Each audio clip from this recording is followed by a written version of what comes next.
صحیح بخاری حدیث نمبر 19۔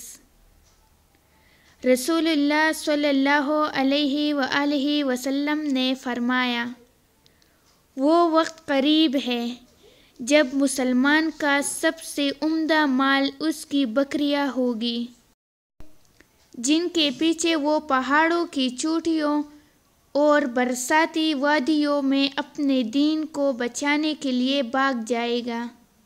صحیح بخاری حدیث نمبر 20۔ رسول اللہ صلی اللہ علیہ وآلہ وسلم لوگوں کو کسی کام کا حکم دیتے تو وہ ایسا ہی کام ہوتا جس کے کرنے کی لوگوں میں طاقت ہوتی۔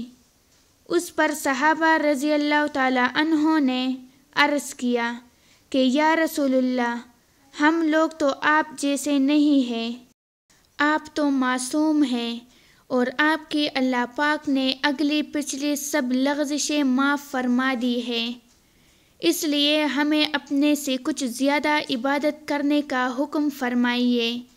یہ سن کر آپ ناراض ہوئے، حتیٰ کہ خفگی آپ کے چہرہ مبارک سے حاضر ہونے لگی۔ پھر فرمایا کہ بے شک میں تم سب سے زیادہ اللہ سے ڈرتا ہوں اور تم سب سے زیادہ اسے جانتا ہوں، بس تم مجھ سے بڑھ کر عبادت نہیں کر سکتے۔